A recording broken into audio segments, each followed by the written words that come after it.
আশা করি সবাই ভালো আছেন। আমি ভালো আছি আলহামদুলিল্লাহ। আমি এখানে গরুর হ্যাপসাটা আমি সিদ্ধ করে নেবো, তাই সামান্য একটু হলুদ দিয়ে দিব। সিদ্ধ করে নিলে আবরণ গুলো তুলে ফেলা দেওয়া যায় ময়লা। এটা পেঁয়াজ আমি বেরেস্তা করে নেব। এটা পেঁয়াজ কুচি আর দারচিনি দিয়ে দিব, গোলমরিচ আর লবঙ্গ দিয়ে দিব। আমি 3 মাস পানি দিয়ে দিব। আদা বাটন একটু লবণটা আমার না হলে আমার কাছে ভালো লাগে না। পরিমাণ দিলাম, তার মানে ঘি দিব কিছুক্ষণ পরে, এলাচ দিয়ে দিব, ফুটলে তারপর চাউলটা দিয়ে দেওয়া হয়ে গেছে, পানিটা ফুটে গেছে। কাঁচামরিচ আর পোলাও পাতা দিয়ে দিয়ে দিব, ঘি দিয়ে দিব।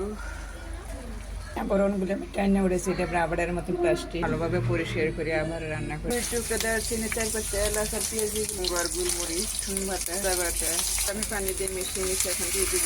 তেজপাতা ছিঁড়ে দিলাম। এখন মশলাটা কষানো হয়ে গেছে, করে ধুয়ে রাখছি, এখন এটা ঢেলে দিব। তার সাথে আমি ভালোভাবে কষি, একটু পানি দিয়ে যাতে দুধটা একটু কষানো ভাবে হয়। পোলাওর মাঝে একটু পেঁয়াজ বেরেস্তা দিয়ে দিব।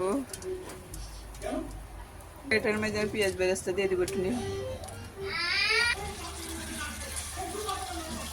কাঁচামরিচ দিয়ে দিব। তরকারি রান্না করলে কালার যদি সুন্দর না হয় তাহলে আমার কাছে ভালো লাগে না, তাই তরকারি রান্না করলে কালারটা সুন্দর হলে কেমন হয়েছে প্লিজ আপনারা শেয়ার করবেন, কমেন্ট করবেন। আসসালামু আলাইকুম।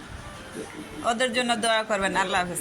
আমার মালিক আমার হাজবেন্ডে তাই নাস্তা খেতে বলতেছে, বলে আমার নাস্তা বানাইতে, তাই আমি ঝাল ঝাল করে একটু ঢাউল দিয়ে পুরি বানাইলাম।